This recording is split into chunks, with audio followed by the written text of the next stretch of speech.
Magic is found in every room, where people connect over a shared purpose. In this weekly podcast, Luke, Hannah and Chris explore the role of purpose, courage, mindset and culture in every leader's quest for transformational performance. Hey there, welcome to Magic in the Room. I'm Luke Freeman. And I'm Chris Province, and I'm excited today. We are joined by my friend Marquess Dennis.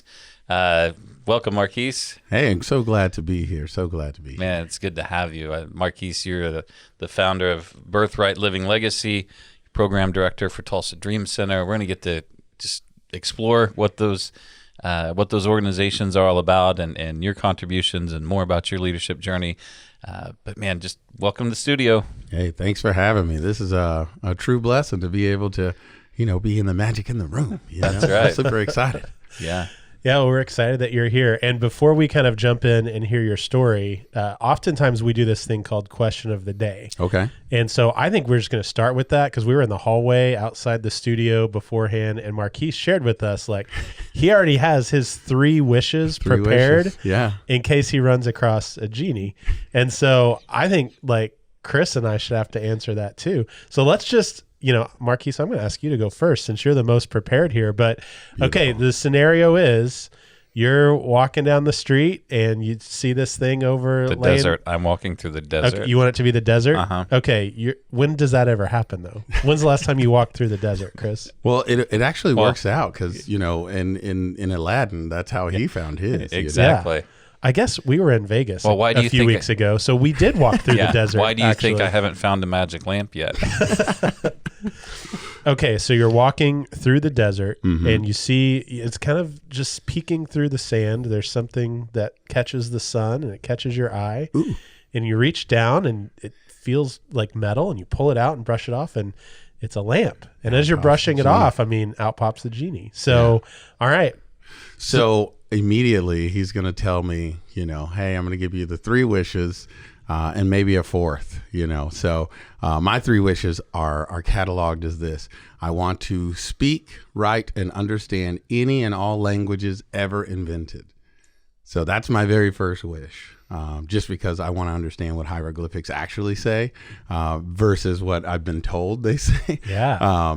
And then, obviously being able to speak and understand all languages, that provides monetary glory there. Then it's funny you said the desert because I want to be able to have X-ray vision with depth perception.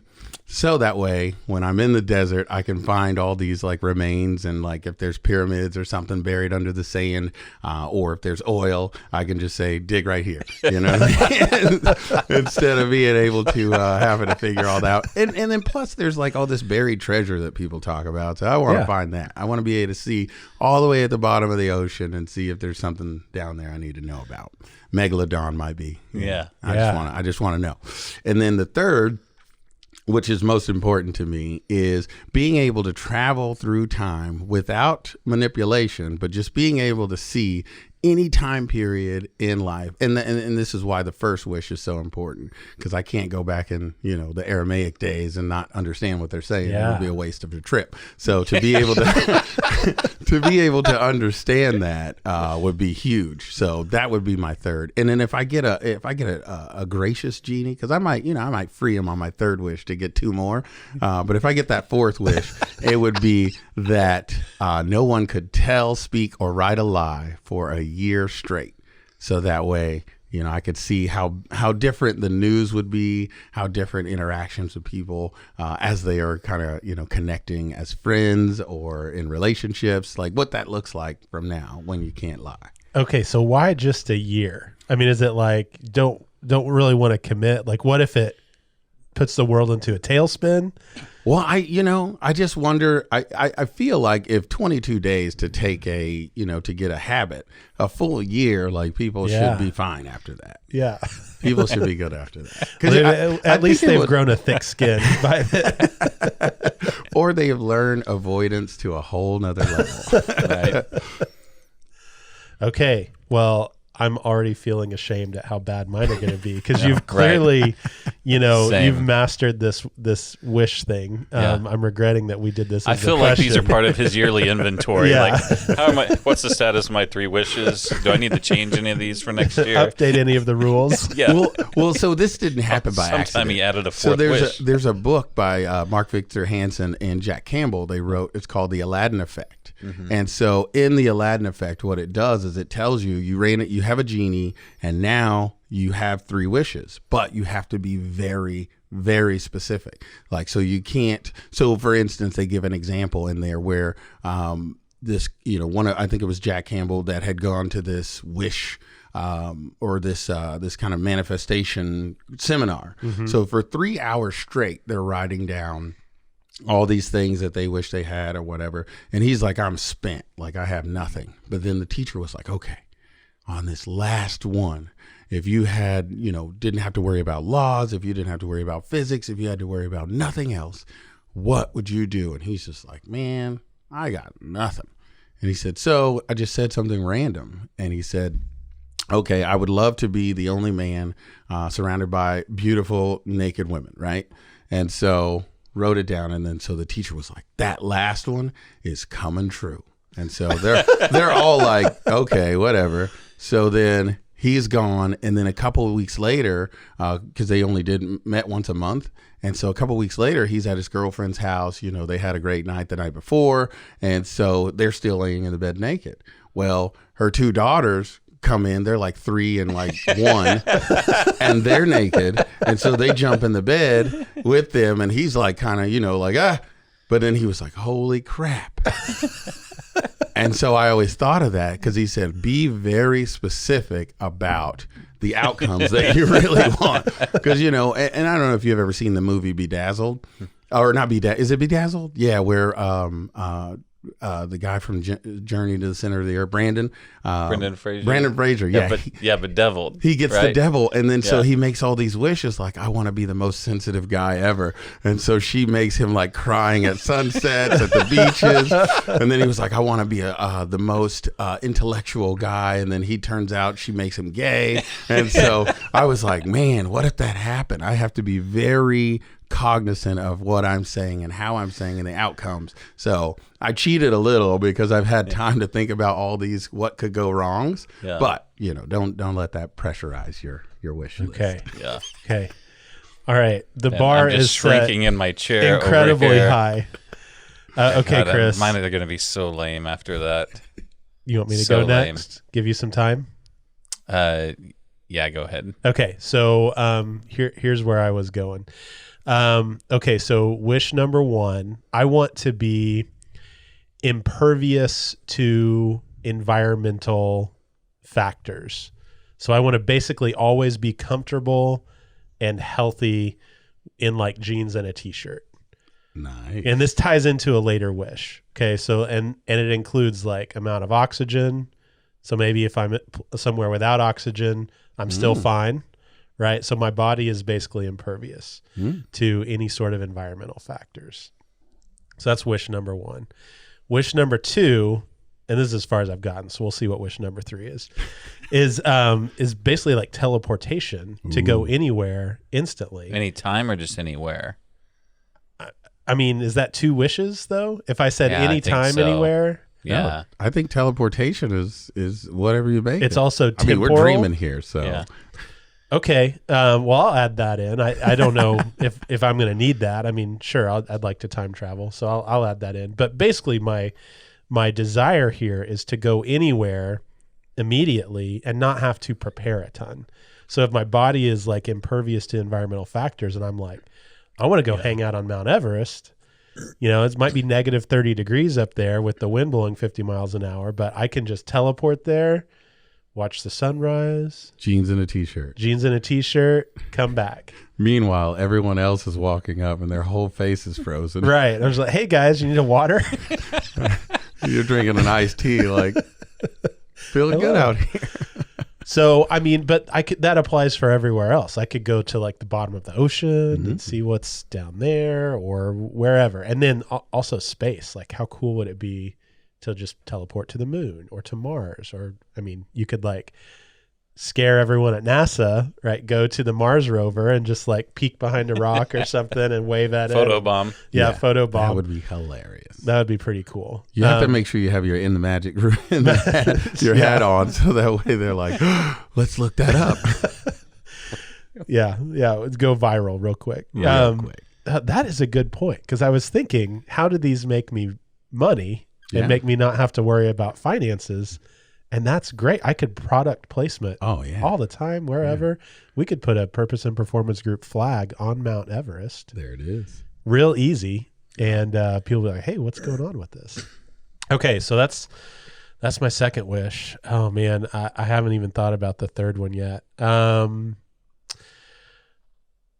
It's back to the second wish, too. Like, then I don't have to fly on planes anymore. And I don't have to do a commute and drive. And I could just like, man, I got 5 minutes. Like, I'm going to go home and use my own restroom. Oh, yeah, there you go. Right? You don't There's nothing better than home court advantage. That is a great wish. Yeah. So that reminds me of American Pie, by the way. So we're talking about, nonprofit a little bit here, right? So we'll jump into that in a little bit. But like I spent my first career in nonprofit world. And I will say I was some places where the toilet paper was real bad. Oh, yeah. Real cheap. Big John Stud toilet paper. Yeah. And if I could have teleported all those years to like my own bathroom where it hadn't been, a nickel a roll or whatever the price paid is, man, that would have been life altering. Okay. So that's second wish. Get it out of the gutter. The fact that they make that quality of toilet paper in this economy speaks volumes. Like, that is a broken system, by the way. The fact that it even exists. It only serves an emotional benefit. The one ply.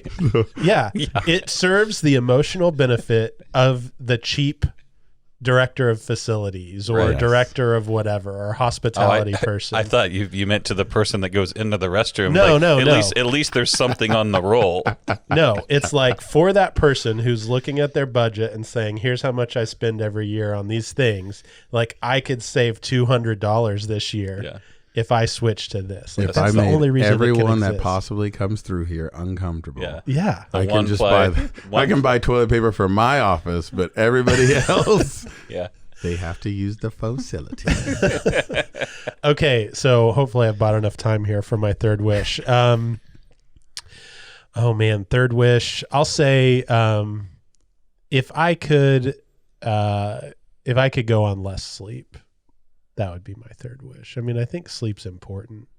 Why would you pick any? I would just go none. Go none? Yeah, why just go balls here? Like 0. Okay. Well, you wouldn't have continuity. There wouldn't be a start and stop to the day. Yeah, it would be like continuous.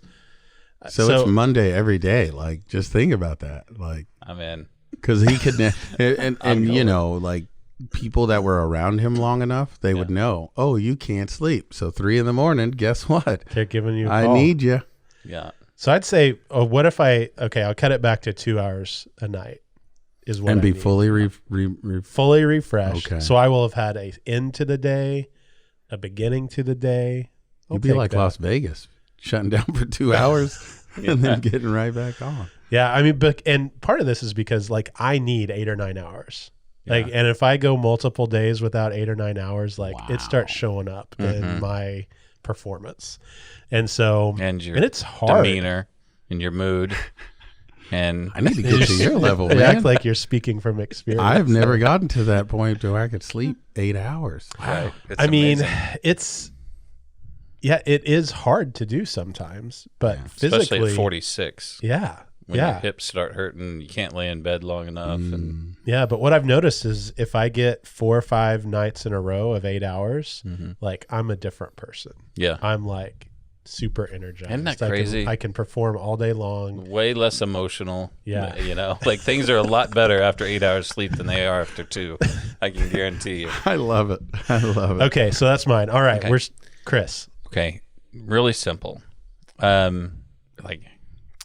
I'm going to say, like, no childhood disease. So no disease until somebody's 18. Okay? So everybody's kind of Like impervious to disease. Gonna be disease free the first 18 years of my life. So we'll get rid of that suffering. Wait, for you or for everyone? For everyone. Oh, okay. So no childhood disease. That would be first wish. Second wish, I want to like be able to, just like a credit card, you tap it on the machine. I want to just be able to pick up a book, read the introduction, and if I want to internalize it, just like tap it on my forehead and absorb the information. That like, would be awesome. And be like fully internalized, right?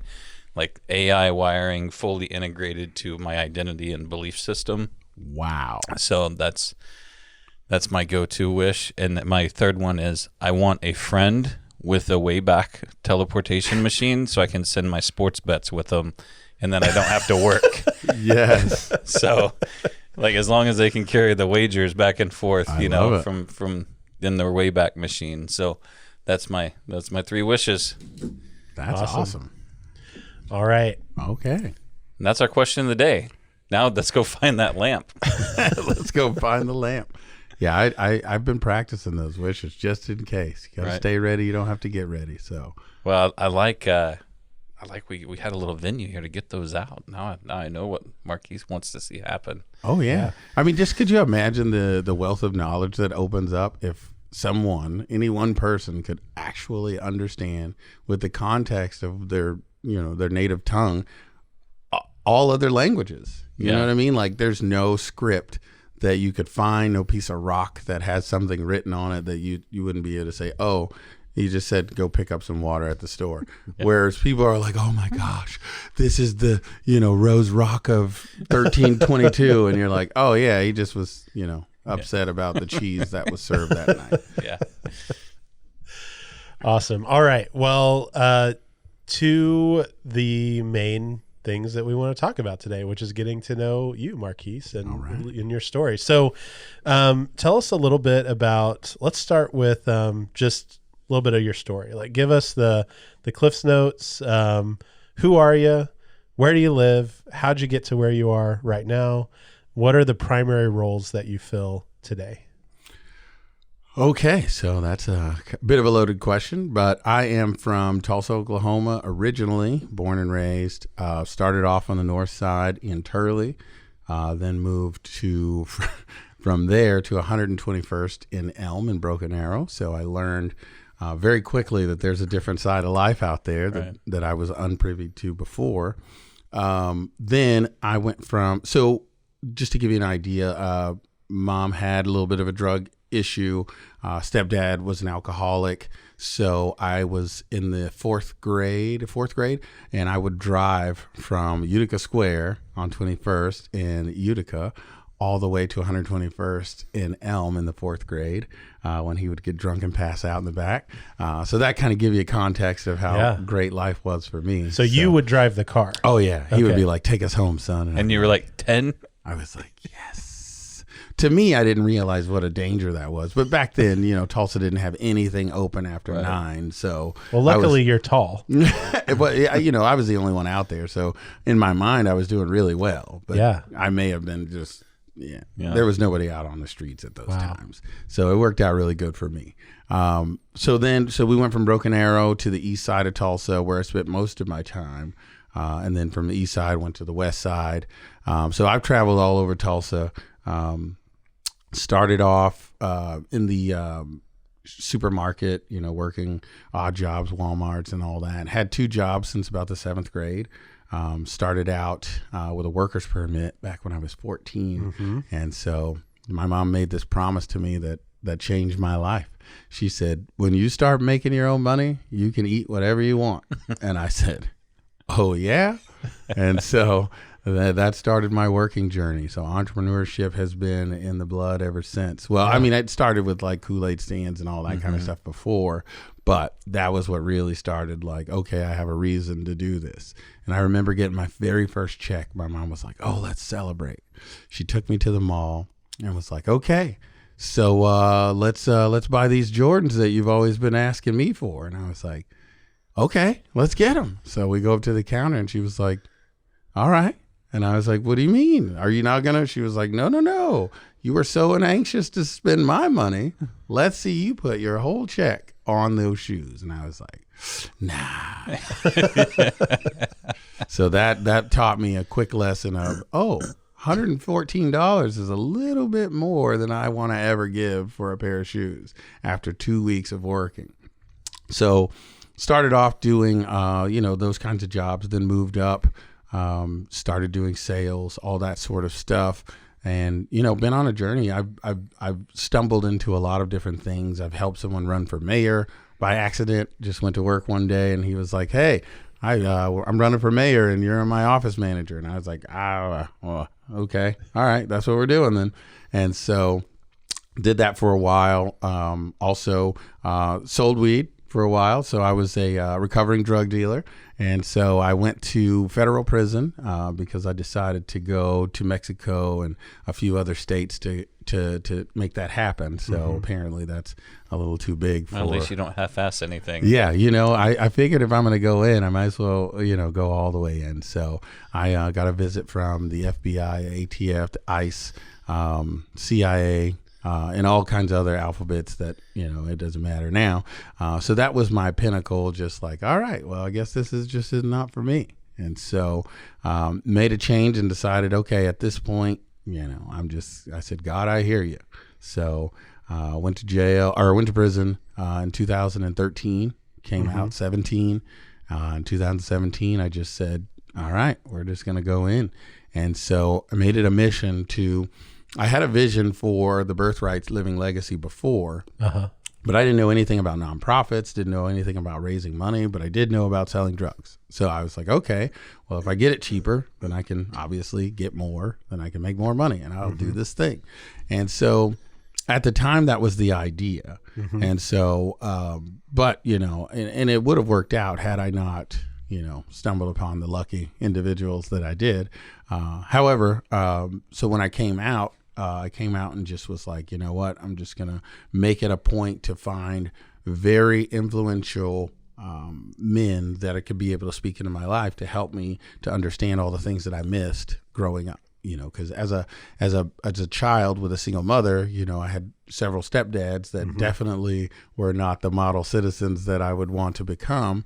So I had to seek out those relationships. And through that, I learned things like work ethic. I've learned, I've gotten good job pins from the vice president of all North America of Walmart for coming up with the idea of hanging bicycles from the ceiling. Like that was just a random idea that I had one day, and they were like, "Okay, do it." So this guy flies in, and so I was like, "All right." And then I worked at Whirlpool. Had a friend of mine who got this crazy idea that he wanted to open a coffee shop. And this is way back in, I want to say like 2003, where coffee shops were not a thing. And so he was like, I want you to run it and you're going to do the entertainment. I was like, do you not know that I don't know anything about that? And he was like, nope, let's do it. So he legitimately had me going and looking at buildings and all these other. So I was like, wow, he really sees something in me. So after that, that's when I started to believe like, okay, I have the ability to do something. And so I didn't really do well in school up until high school. And then I finally found a teacher that was like, hey, I got nothing but knowledge to give you. If you don't want it, get away from me. But if you do, here you go. And he had a very explicit way of sharing how he wanted that to happen. So we were like, wait, you can cuss at school? Okay, let's do it. And so, so that kind of piqued my interest in learning history. And then as I started to dig into history, I started to learn that, it repeats itself. I've seen the bell bottom come back, 3 times in my lifetime already? Right. I remember the first time I was like, oh man, the bell bottom. My mom was like, yeah, we wore those too. And I was like, no, you didn't. These are new. And I was like, all right, I get it. So I just, Tulsa raised, born, and I've traveled all over the United States, been to some other foreign countries for missions, did the church thing for a while, then did it for not a while, not quite a while, and then came back. And then this time I just realized that, people are flawed, like all people are flawed. And so I was putting people on a pedestal So that kind of ruined my perspective of how life was supposed to go, because I thought in my mind I was the only one that struggled with certain things. And then so to Chris's point earlier, once I started reading books, that was when I started to learn, like, wait a minute, I'm not that far off. You know, when you start reading biographies on the Andrew Jacksons and Benjamin Franklins and all that, you're thinking they're going to have this whimsical, you know, magical story. But really, it's like, no, they had the exact same problems. And, you know, they just spoke a different way, you know, but it still happens. So, yeah, then once I came home in 2017, started working at a dry cleaners, and quickly became the sales manager, and then became the general manager. So I took over all 7 stores, and then, you know, did all the hiring, firing, development of people, all of that. And then from there went to Aspen Dental and was in charge of 5 dental offices with no experience. And it was legitimately trying to cram dentistry into like a 2-month period, all while starting a nonprofit. And then that just became too crazy. Then went to marketing. Then when I learned the marketing game, I just was not impressed at all with marketing. Direct sales is just not my thing. I can sell people things, but I don't like to, because it just makes your conversation too transactional. And I don't like that feeling. I don't like saying, hey, Chris, let's have coffee. And I know in the back of my head, I'm only asking you because I know I got to ask you if you need this thing. And it feels weird to me. So, ended up getting a opportunity through going through Leadership Tulsa. We actually went to the Dream Center, which I had already been volunteering at. But I went there as a part of the Leadership Tulsa. Me and Tim have been friends for a while because he goes to Victory as well. And so, you know, he was telling us about this new program that was coming up called Badges. And I was like, huh. And I just felt like I was supposed to be a part of that. So a couple days later, it didn't shake. So I called him. I was like, hey, where you at? He was like, I'm at the Dream Center. So I pull up and I was like, hey, man, I just want to extend this offer to let you know I'm willing to volunteer with whatever help you need with this position. And he was like, well, you can run the whole program if you want. And I was like, yeah, that's fine. But anyway, I'll volunteer is what I'm saying. I'll help you in that capacity. And he was like, no, I'm dead serious. Like, I'm building my team and I want you on it. And I was like, you got to talk to the wife. And, you know, there's all these things. And he was like, okay, Friday, let's have dinner. The wives. And I was like, oh, man, he's serious. And I'm like, okay, all right, let's do it. So we go sit and we chop and have a good time.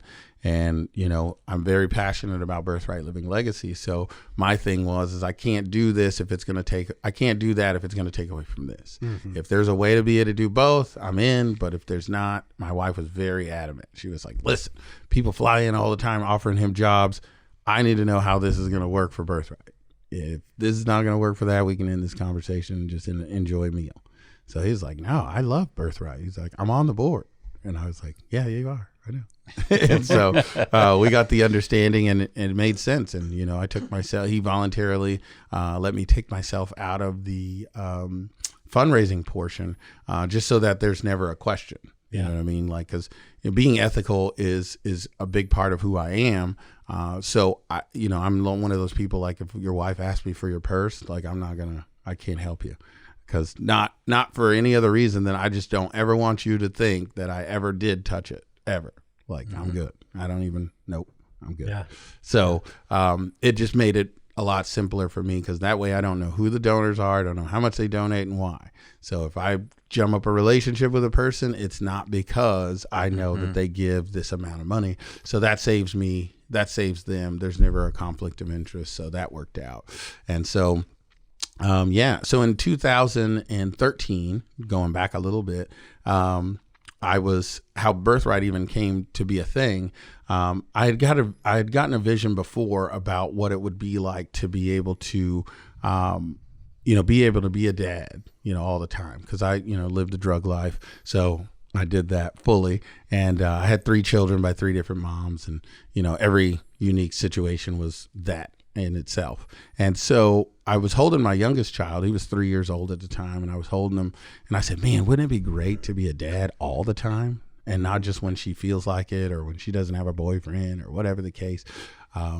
So I started to think about what that would look like. And just like with my dream or with my wishes, I started to think like, what are the problems that you would have to overcome? And what are all the things that would play into that? And so I started to think about it. And then it was like, oh, this could be something that I could do. And so I went on this campaign to try to raise the money for it. And that was what ultimately got me locked up, which is great, because had I not gotten locked up, it wouldn't have showed me that I didn't need to go that route. Because if I would have started this with drug money, it would have been forever tainted of, oh my gosh, this dude is doing this thing. And then I would never have been able to do it. But by it shutting down, the good thing about it going to prison is now I had 500 guys to interview. And that's what I did while I was inside. I was like, hey, so tell me about your relationship with your dad, and then what it was like for you to be a father, and sometimes what it was like to be a grandfather. And so as I started to gather all that information, I could almost pinpoint your crime just by you answering the questions that I was asking. So it was just insane. And I'll show you guys a little bit later, like they've been tracking this information, and you can tell, like the 3rd grade reading proficiency test tells the government how many prisons they need to build. Isn't that crazy? Wow. They can tell in 3rd grade if you're going to jail. And it's just like they know all of these metrics. And for me, I think they're all symptoms of the issue of fatherless homes. So, but yeah, I know I went on. Okay. No, love that. That's great. Go ahead, Chris. So when you went in, you had 3 children, right? Correct. Well, what did you learn about yourself and your experience as a father? What were the things, like those real key takeaways? What were you missing? What decisions did you make? Like, this is what I want to do differently. Here's the things that when I have the opportunity to be that present father again, here's what I'm committed to. What were some of those discoveries? Well, the issue is they have a thing called, that's jail talking. Yeah. And so when you're inside and you have nothing but time to think, you can start to see all of the flaws of, oh man, I should have handled this differently. I should have done that differently. I want to be more present with my kids. I want to be, at their recitals or at their football games. I want to be there to play with them and hang out. Right. But the issue with prison or being absent in that capacity is that you don't have reality. You don't have bills to pay. You don't have water, gas, heat. You don't have the pressures of the world. And that's where the issue comes, is because when you say, oh man, I want this bottle of water. And then when you get out of prison, you realize all of the obstacles that you have to get to that bottle of water. It's like, if I could just go over here and get anything to drink, I don't have to do that. And so that's what tends to happen. A lot of guys, or myself included, because when I was inside, I was able to write my kids letters. I was able to send them things. I was able to make them things like Crayola. We were able to, my son and I, my youngest son and I, we sent pictures back and forth. I sent a picture to him. He sent a picture of him with the picture mimicking what I was doing. So I took a picture of him taking the picture of me taking the picture. And so we did all those kinds of fun stuff. He'd drive me Tyrannosaurus Rexes and say me and him are going for walks and stuff. But when I get out, his mom plays a huge part in that. And so now I can't control the situation. Whereas I was writing letters and stuff before, she didn't care because I'm not there. But when I show up and present, now the animosity, the relationship between me and her starts to play a factor. And we were trying to reconcile while inside, which I knew the whole time, I really don't want to be with this person, but I've decided through, the learning that it's not about me anymore. I have to do what's best for the child.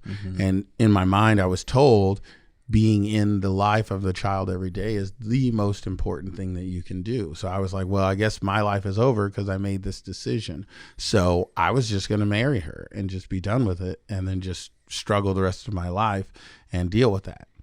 Luckily, prayers were answered, and she got engaged literally 2 months before I came home. So when she got engaged, I was like, perfect. I was like, listen, you don't have to lose in order for me to win. Like, I want you to win. I want you to be happy. Enjoy that relationship. I just want to talk to him.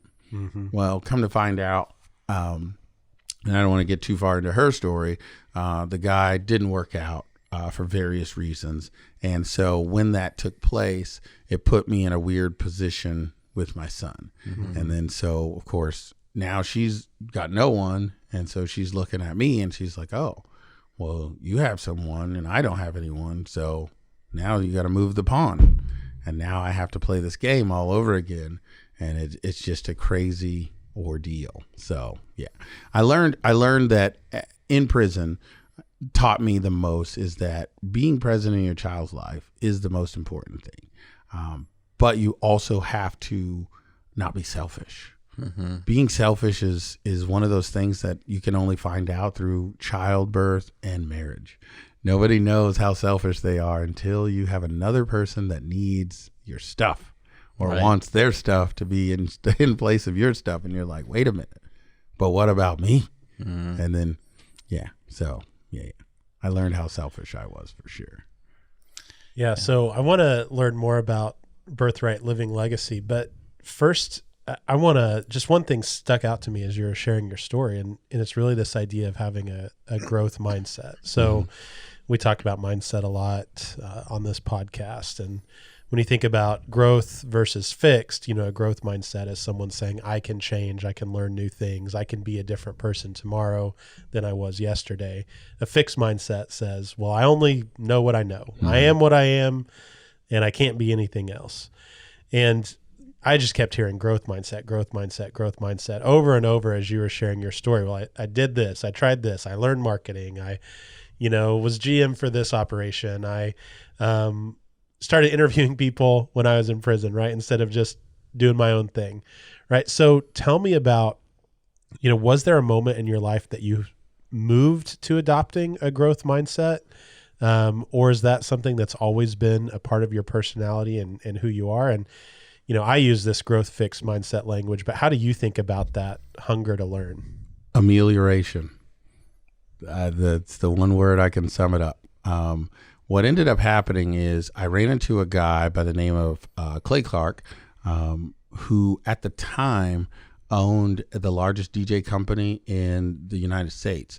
And he was, we were the exact same age, and he was like pushing $1 million. And I was like, what in the world are you doing? Mm-hmm. And so he introduced me to reading. And so he gave me Think and Grow Rich. And so as I started to get into Think and Grow Rich, that's what started it. And then, so they in the book, he talks about a mastermind group. Mm-hmm. And so for me, when I started a mastermind group. And so I was like, what do I call this thing? And I was like, I can't, I don't want to just call it something basic. So I went through a thesaurus and I just was like, this is what I want it to mean, but how do I, and I was like, I want to grow constantly. Mm-hmm. And so amelioration was the name that they gave. So I studied it. I put it on my card. It's funny because that was what it is. It's just dedication to consistent growth in a positive manner. Yeah. And so that was just this thing that I adopted as that's just what I do. I'm always trying to ameliorate, but growth can be both ways. But amelioration is specific to in a positive manner. Mm-hmm. And that's with the intention that I don't violate other people's rights. Mm-hmm. And that is where the ethical piece comes in for me, because I've seen with my own two eyes multiple people get rich really quickly, really fast, but it is in direct violation of other people's rights. Mm-hmm. I have just never been able to do that. I remember working for a cell phone company, and this guy was in a rural community, and he was the top salesman. And I was like, oh, so they sent me out there to go train with this guy. But I would watch all these old people come in, and they would be, livid. Like, bro, why did you sell me this thing? I didn't know that it was. And he was like, you signed the contract, sorry. And I was like, bro, why are you doing people like that? Yeah. He was like, I just need my commission. And I was just like, this ain't going to work out. Yeah. This ain't going to work out because you only got one name. You got one name. I don't have any nicknames, so I got one name. And if you put lazy, thief, liar, any of that stuff attached to your name, you can't shake that. Right. Yeah. Man, good stuff. So Well, I want to just touch on a theme that I see maybe kind of continuing to emerge, and that's this idea of winning while helping other people win. Yeah. It's like what we play is more than a zero-sum game. That's a theme, and the renaissance of your journey, like just how much you have done, from and I'd love to hear more about your relationship with Clay Clark and the whole DJ business. And I know you traveled to Dallas and started a franchise there. And I mean, just a lot of adventure, right? And it's when we think about performance constraint, it's this idea that if we fail to do risky work, I think we cannot tap our potential. You cannot. Right? So I go back to Ben, the ball on top of the slide. Like, it's our obligation to nudge the ball so it rolls down the slide. Yeah.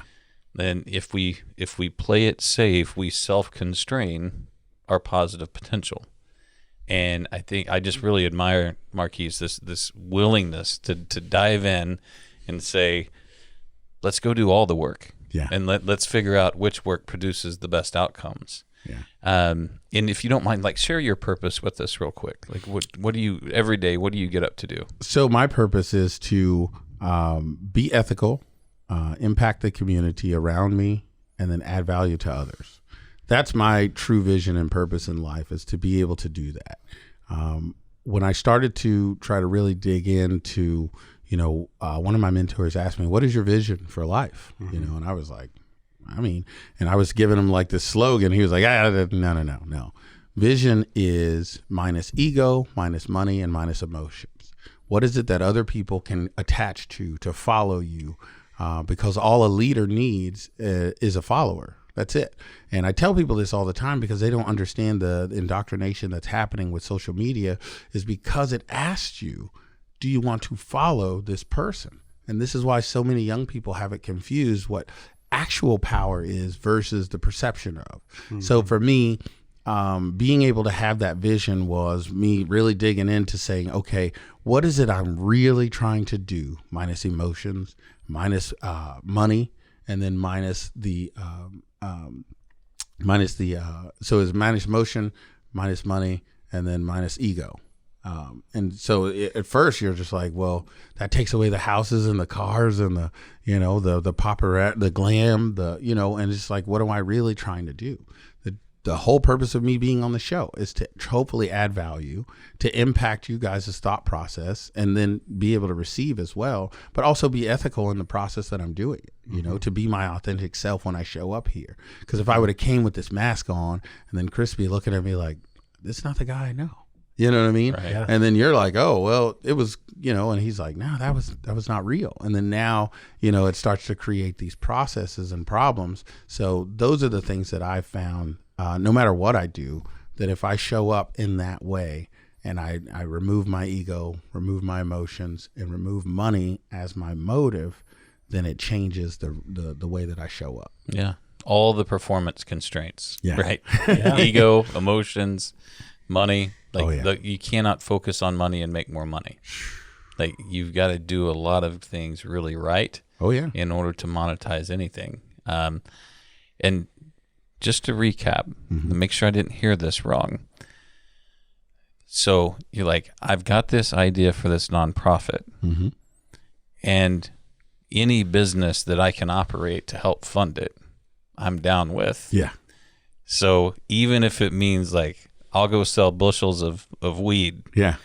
That'll give me a path to fund my nonprofit. Well, so I was selling weed already because the child support system is no joke. Right. And if anybody's ever been through it, you'll know why. But I'll give, for those that's never had to go through that, and hopefully you never will. But when you are in the child support system, they decide how much of your money they're going to take. And you have absolutely no input. Just a formula. Yeah, they have a formula, and sometimes if you're in different counties, that formula changes. So I had one in Washington County and two here in Tulsa. The one in Washington County, I had to pay her more than I did the two of these two combined. And so because there was no judge here, there was just a person. Luckily for her, a person that she went to high school with, she got to determine how much of my check they took. So, I mean, I would work sometimes for 2 or 3 weeks and I would make $50. There's absolutely no way to survive on that. Right. So I would have to get second jobs, and then selling weed was a third job. But it was a way that was non-taxable for me to make an income just to survive. You know, if you saw pictures of me back then, I didn't have like gold teeth and all the, I just had an apartment. It was a job. It was literally a job for me. I mean, Yeah. I just so happened to model my job before I learned true business ethos, you know, before I truly learned what business was at the time. I just modeled my business after Quick Trip because that's just all I knew to do. And so by doing that, I said, what 3 problems will I solve? And so I set out a mission to solve these 3 problems. And then I said, okay, well, what don't I want to have to happen? I don't want to have to kill anyone. I don't want to have to get into those altercations. So I found a niche and I created that niche. And then I just created hustlers instead of finding people that were already entrenched into that belief structure. So I didn't have to play by any of those rules. And so I ended up gaining about 25 employees, and I mean, when I tell you, I ran it just like a business. We would have meetings. I would motivate. I would, you know, sometimes give bonuses and all kinds of great things. And they sold like crazy. The only reason I got jammed up was because I then tried to go to Mexico and then get a cheaper price. And that's what put me on the radar. So. Nice.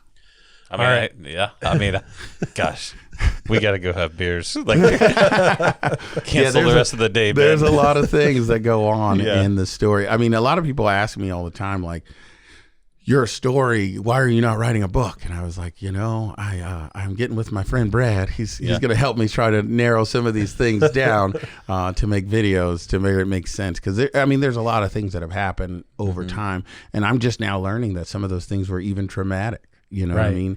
Before I used those words like as in a, you know, very condescending manner because I thought, you know, oh, tragic. You're just making an excuse to be weak. But really, it affects you. It affects you in such a way. I mean, so much so that, you know, my wife and I just the other day discovered, you know, I was like, we're having an issue, but what is happening? So, you know, I got blessed with this mindset to speak to her in third person. So I was like, well, we've been watching this couple, you know, Marquise and Crystal, for quite some time. You know, what do you think the issue is? So we talked about them as if they weren't us. And then so we figured out that the issue was, you know, fear of intimacy on both parts. So when we started to look at the problem and then start to, you know, journey that back to how do we solve that problem, come to find out, early childhood trauma is what causes that. And I was like, So we started reading through the symptoms, and, you know, her childhood trauma was more so that she had to take over becoming the parent for her younger sibling really early in life. That makes you not dependable on adults and the people that care for you. So then you start to become fear of intimacy. For mine, I had drug addiction. I had abandonment from my father. So that caused me to be a serial dater, AKA I was just plugging anything that would move, because if you got too close to me, I'm good. So in a marriage, when it's manifested itself, it plays a part. So this is why, you know, all these things play a part into the journey of what I'm doing with Birthright, is because if you don't know that these things exist and you don't have a safe place to have someone that you can trust and you can believe to hear those things from, it will screw you up. You know, if you have a random person come to you and say, you know, early childhood trauma does a thing, you're like, okay, great. But if you have someone that's like, hey, I see these things happening in you. I've watched you. I've been around you. I know you. You might want to look into this. And then you start to see, oh, wait a minute, there's more. And then that's what helps someone to be able to transform and you know, start the leadership journey, because affecting other people and speaking into other people's lives is a huge responsibility. And a lot of people take it for granted. You know, they'll start a podcast randomly and say the most, you know, trivial things, but they have no idea who's on the other end of that. And so the things that they're saying, the things that they're spewing, if it's negative, if it's false information, you know, you're putting somebody into a bad place, you know. And so as a teacher of any sorts, it's your responsibility to either show up as your authentic self to say, hey, I don't know, but this is my opinion, or to be able to derive your opinion from facts. Because if you start pushing your agenda as a fact, you start to impact people in such a negative way because they take that information and run with it, and they could be running right to their detriment. Yeah, sure. So tell us more about Birthright. I mean, I don't want to focus on all these other pieces and not get some good time for that. So, what do you do? What's the benefit? Who's involved? So Birthright Living Legacy is a fatherhood support organization that celebrates and supports fatherhood. Our purpose is to be able to celebrate the father's place in the home. So our objective is just to be able to create a network of fathers to come together, to be able to have closeness, bring that trust. And then we have a curriculum that we go through that gives them an opportunity to be able to learn. Sorry, that's a certificate for the person that had this book. But we do so through education, expertise, relationships, and partnerships with other organizations to be able to do so. But we have a network of fathers, and the benefit of doing this journey is there is no manual. And so we want to be able to provide them an opportunity to be able to talk about the things that they're experiencing in fatherhood, and that what other people have experienced and how those things work together. And my job as a facilitator is to say, hey, there's best practices where if you decide to spank or if you decide to do timeout, there's a level of being ineffective and there's a level of abuse. My job is to show you what the differences are in both. You get to choose what that is for you. For us, we talk about the conception of a child, and both parents, how they become responsible for that child at conception. The issue in most cases is, mom gets 9 months to be able to develop, to be able to start to mature. Whereas dad, if he doesn't have this opportunity to connect with his child, to hold his child, he never gets that opportunity to do so. And so our saying is that you get your value from mom, which is your attitude, your beliefs, your ethics, your morals, your manners, and ideas. But you get your value from dad, which is your worth, your merit, and your importance. And if you leave the house without either one of those vital roles, that's where you'll fill that hole with something like suicide, pornography addiction, runaways, symptoms of fatherless homes. And so we like to share the statistics. One of my favorite things to do, because 7 times more likely to have teen pregnancy, behavioral problems, 2 times more likely of infant death. But out of the 23.9 million children that live absent of their biological father, this number blows my mind. It's 80% of rapists represent that number. Wow. So for me to know that 80% of rapists in the country or in the world are represented by fatherless homes, to me, that's enough on its own to start people like, wait a minute, we need to do something. But they've been tracking these numbers for years. Nobody cares. Yeah, and juvenile crime, teen suicide, runaway children, and these numbers are astronomical. And then also, something that in our kind of research, and like the number of females that end up being trafficked from fatherless homes, because without that basis of support, it's very easy for someone else to come in as a friendly, you can trust me, replace the role of father, and then take them to a place that is very dark and predisposes the rest of their existence. So it's just a lot of really not good stuff. It's a lot of really not good stuff. It's funny. There's a lawyer that did a TED Talk in Las Vegas, and she does only fatherhood advocacy and representation.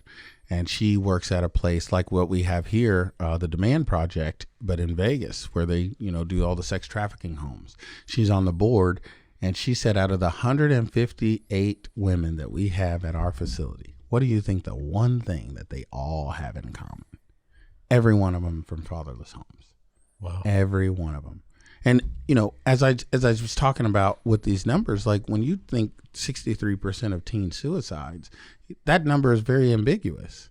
So I dug in. I had to write an article for Tulsa World. So I dug in on that number.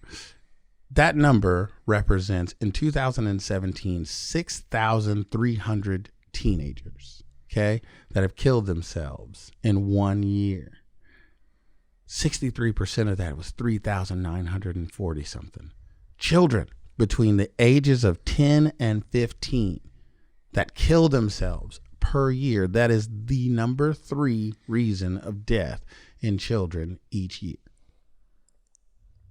So when I say there's a crisis going on, that's what this is for, is because when we start talking about men and start talking about how they're marginalized and taught to feel that they don't matter, that just because I have a struggle being a black man in America, that somehow the indigenous people don't have a struggle, somehow white people don't have a struggle, so on and so forth, Asians have a struggle. But if we don't know it, if we don't treat each other as people and come together and have a conversation, how on earth am I supposed to have empathy for someone if I don't even have an opportunity to get to know someone? Mm-hmm. So, yeah. So if someone's listening and they are a father and they're like, man, I want to connect. I want to get mentored. I want to have some sort of community where people talk about fatherhood. Or if someone is like, I want to be involved as a donor or as a volunteer, you know, how would they reach out and get involved? Or if you're me or Luke and you're like, this sounds great. What do we do? So on every other Thursday, which is this Thursday, November 4th, we'll be meeting at the 36 Degrees North. We meet at 7 o'clock until 8. We have food, an array of different, like I said, age groups and generations of men that come together and talk. And it's so amazing because you'll get to hear grandfathers talk about how they were as dads, and then you'll get to hear guys that don't even have kids yet about what their perception was about a thing that their dad did, and other guys. And so anyway, it's just really great. The curriculum that we go through is designed by me and a doctor, but it's designed so we can have a conversation. It's not for me to teach you so much as it is for me to say, hey, this is the information. How does that play in your journey so far? And it helps us to be able to open up, because until men feel comfortable being able to be a man, it makes it really hard on the kids. It makes it hard on everyone. But you can go to our website, www.brlivinglegacy.org or .com or birthrightlivinglegacy.com. All of those will take you to the same place. We're on Facebook. We have a private fatherhood group. So if you're not in the Tulsa area, you can go on Facebook, and you can also get into the private fatherhood group where we post and be able to share some of those things online. It's just harder to get dads to confess their struggles and their things online, but I make it pretty open for my struggles, so that way people are able to know that, hey, this is a safe place to be able to do so. You're not allowed to share anything out of it. So but yeah, there's multiple ways. And then as a donor, there's a donation page, but you can also we have a PayPal, a Venmo, Cash App. You can write a check, whatever you want. The raising money is hard for me, because it's just like, if you believe in it, you want to be a part of it. I would much rather you just do it because you want to, as opposed to me having to ask you. But I'm learning very quickly. Yeah. Some people need a nudge, right? They're like, you never ask me. I've had a couple people come to me and say, well, you never asked me. I was like, I'm doing this. You know what I mean? Right. Like if I open a Louis Vuitton store, I wouldn't have to tell you to come in. Like you would just say like, ooh. Yeah, but right now, like, it's time for end of year giving. So it kind of, as we think about who we support end of year, I think adding Birthright Living Legacy makes a ton of sense. At least for us and our beliefs and our family. So so we do park crawls. So we go to different parks. And then we just do different things, and hopefully it'll grow over time. So that way we can start, getting representation in all the surrounding cities and other towns. And then once we get our building, we have a vision for what our building is going to be. For those of you that are in the Tulsa area, the old State Farm building over on 51st. We want to make. Yeah, you do nothing half-ass. That place is a monster. It's 50,000 square feet. Oh yeah, it's bigger than that. It's like 200,000 square feet. Yeah, it's a monster. It is huge. But what we want to do is we want to be able to prove it with our flagship. And we want to make this the epicenter of fatherhood. So if you have any need as a father, or you just want to hang out with other dads, we want this to be open for you. And then once we get the concept proven, we want to buy out old malls all over the United States and start bringing Birthright Living Legacy centers everywhere. Mm-hmm. And this is, like I said, if you need to learn how to do your daughter's hair as a single father, you need job training, if you want to, go to ballet with your child, or if your mom or the mom of your child is not allowing you to see your kid, we have supervised visit rooms that you can come and be able to do that. Mm-hmm. And as long as you are in this center, she has to abide by those rules. Because as a father in the system, you have no rights in certain cities. And so she can just make up some BS claim, and then now you can't see your kids. Whereas here, that takes that completely off the table, because she can log in, the courts can log in, DHS will be in the room but not in the room. So that way we can be able to let that child and that father build that relationship. And if there is a safety issue, we are there. Like, we can be able to help with that. Because unfortunately, if you take the child away from the father, they don't get an opportunity to experience that need to change. Mm-hmm. It just doesn't happen. Yeah. Mine didn't happen until now. I'm on my fourth child. He's 3 months old now. Wow. And it's so different. So much so that I had to apologize, like, to the other one. I was like, I didn't realize that this is how much I put you through.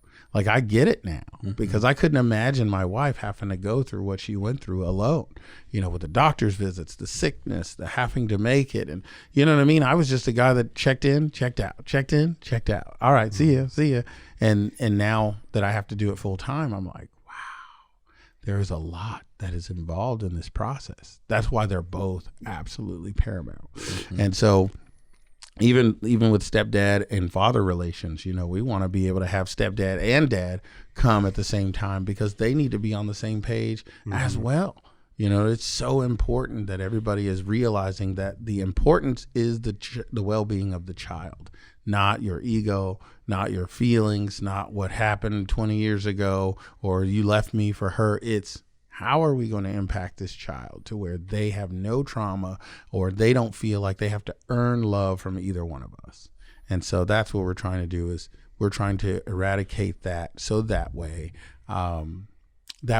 these kids don't have to come up in this superficial world where a girl accidentally takes a picture with the cleavage showing. She gets 50,000 likes. And then in her mind, I have found value. Mm-hmm. So now the only thing she can do is try to get more naked, which then gets her snatched, and somebody has to kidnap her, or some kid is being approached by some predator, and now his whole life is screwed up because he doesn't know how to process what happened, because his dad wasn't there to protect, mom wasn't there to protect. They're both at work, and nobody's looking out for the well-being of the child. Mm-hmm. So yeah, I could talk about this stuff for hours. Yeah.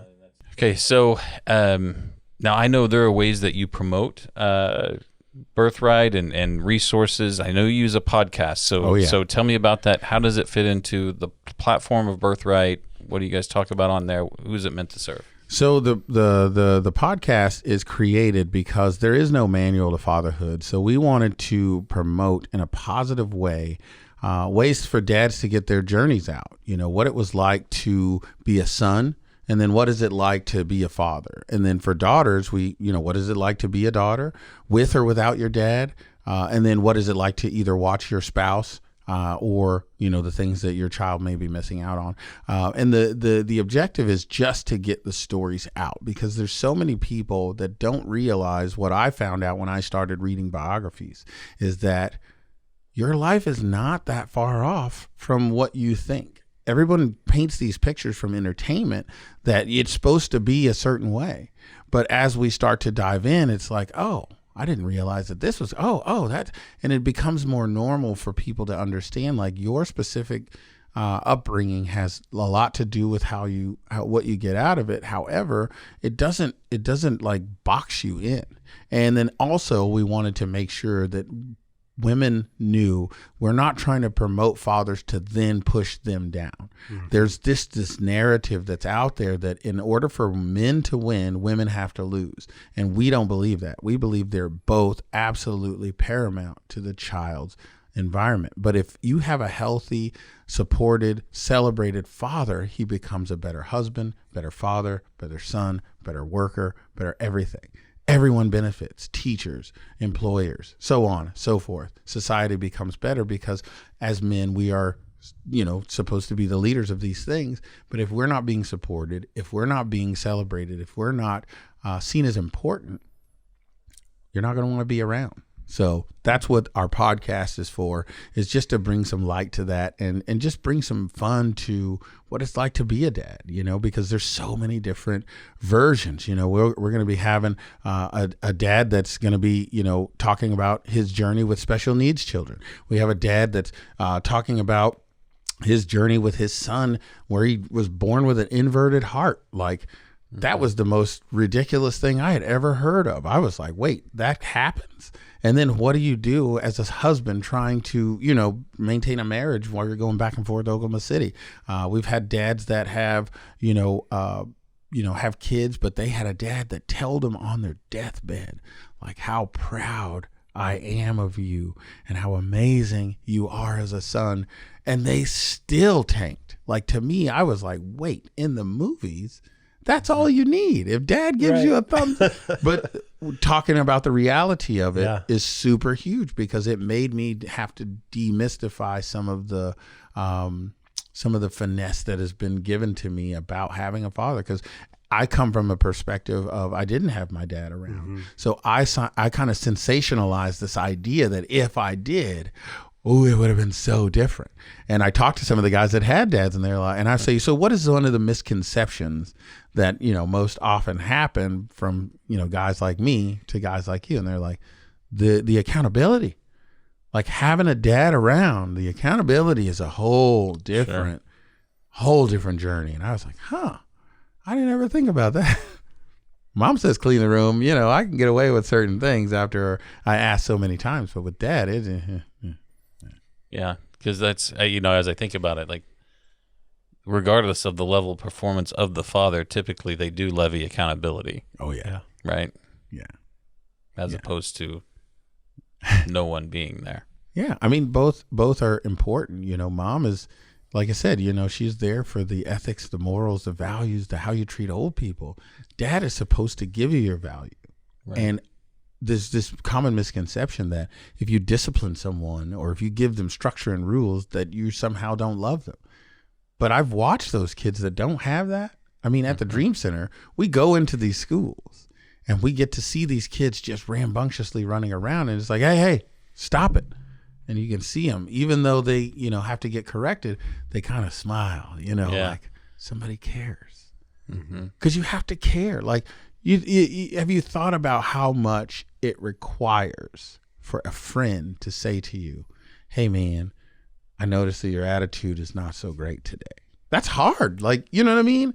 But for me to just not say anything, and you got a nice booger hanging out of your nose and just let you keep walking, like, that requires no energy. Right. You know what I mean? Right. But to stop you and say, hey, man, open my phone and say, you might want to look at that.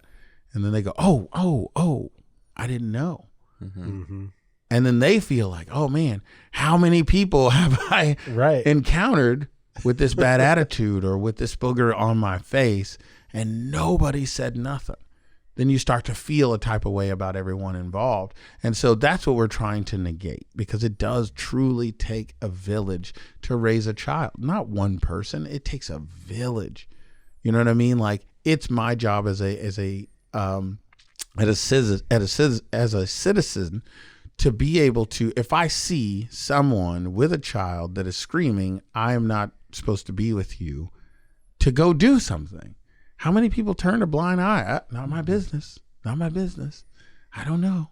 And it's because these men have been told that they're toxic. They've been told that they are abusive. They've been told that their ways are archaic and all these other things, when really it's just the structure of how it's built. Now, they have a huge responsibility. One of the things that I've noticed is that dads want some of the power to where they're influencing, they're in head of the household, they're in charge, but then they don't want to be responsible. And it's like, no, you are responsible. Mm-hmm. It's funny because I always have to give it in a business term. And I say, so you're telling me that if you were to acquire a business, then when you come in, you fire all the employees and keep the manager? Well, no, you just fire the manager. Well, why? Well, because he's affecting, I see what you did there. And it's like, yeah, if your child is acting up, your wife is not listening to you, what did you do in your leadership that caused her to lose faith? What is it in your leadership that causes your children to not follow you? Or are they actually following what you're doing versus what you're saying? And that's one of the things that people don't realize is kids watch you. Even though they can't talk back, at 3 months, my kid is watching me at all times. How I treat his mom, how I talk to other people, how I interact. All that stuff is being picked up and scribed right into his brain. And so when he gets old enough to actually act those things out, now I'm going to be trying to course correct. Whereas if I would have known that that was a thing, then I would have been able to do it a little bit different. So, yeah. Yeah. So I want to ask another mindset question. So we talked about fixed mindset versus growth mindset earlier. There's another way to think about mindset, which is inward versus outward. And so folks with an inward mindset are typically preoccupied with what they need, getting what they need, maybe fulfilling their own personal vision. Whereas an outward mindset is thinking more about a community or the people around them. How do my actions, how does where I'm going in life influence the people around me? And so, just listening to your story, I think lots of folks could listen to that and say, man, absent father, mom that had some struggles, moved around a lot, right? So why not just take care of yourself, right? But here you are, spending a ton of effort saying, how do I bring other people along? How do I build a community? How do I, you even said it in your purpose, create value for others?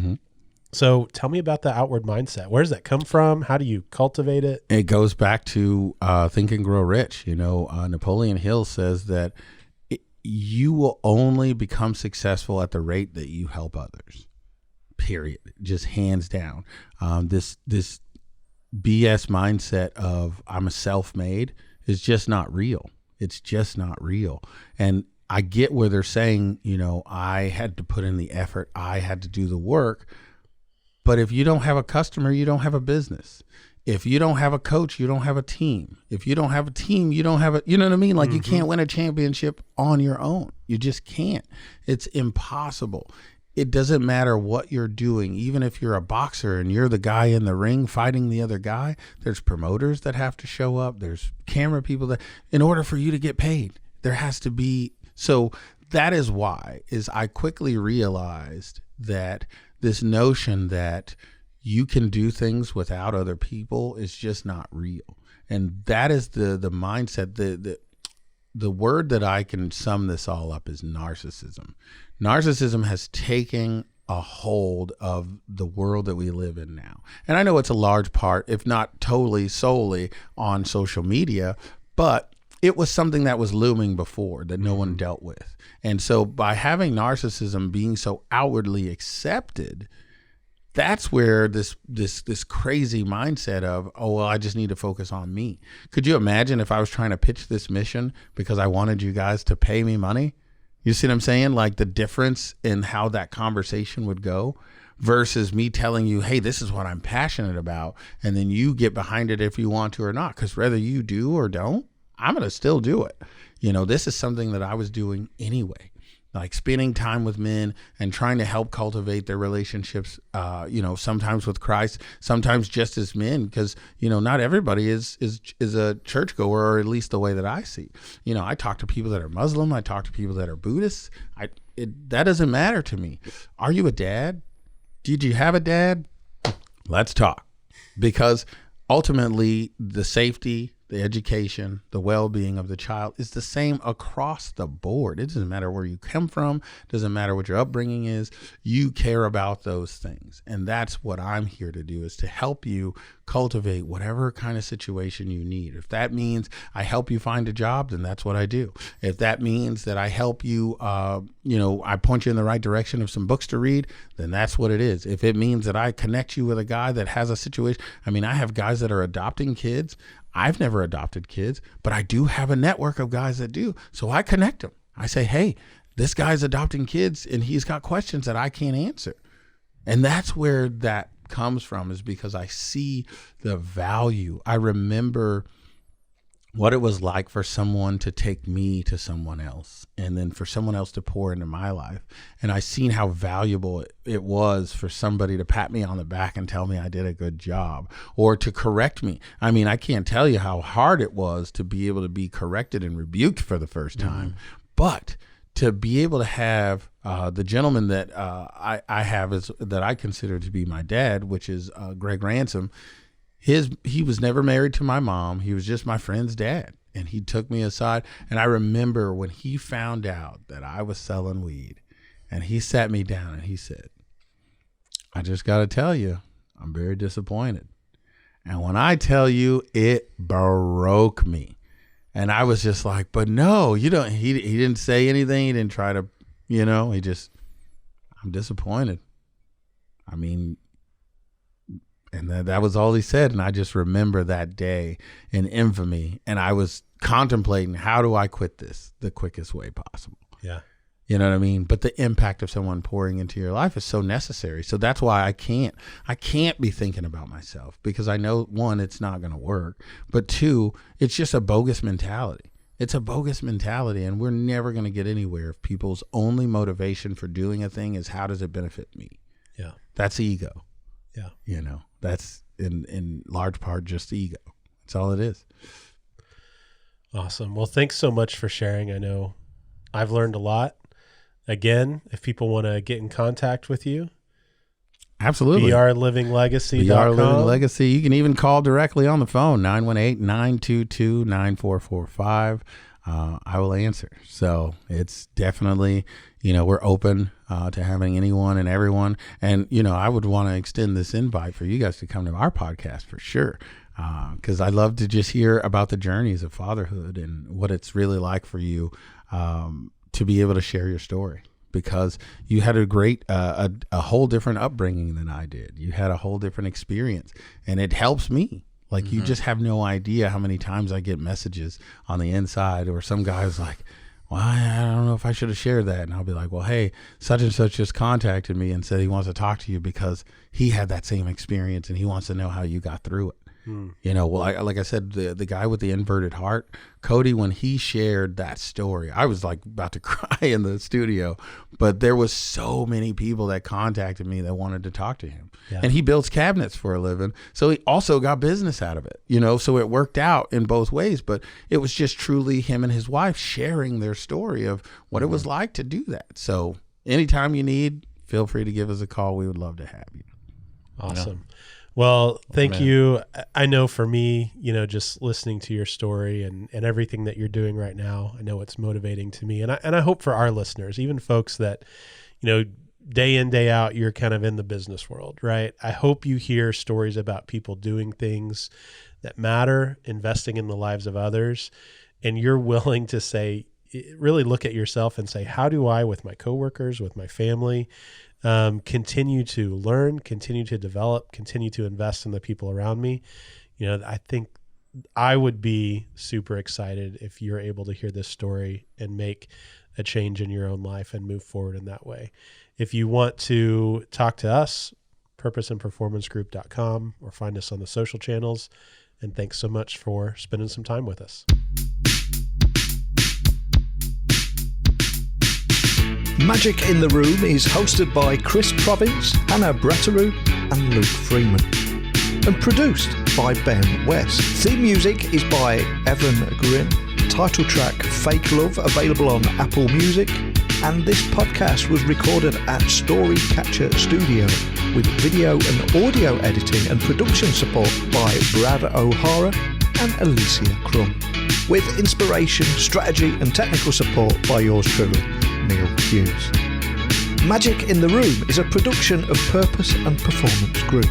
You can find us at purposeandperformancegroup.com, and remember, previous episodes are available at magicintheroom.com.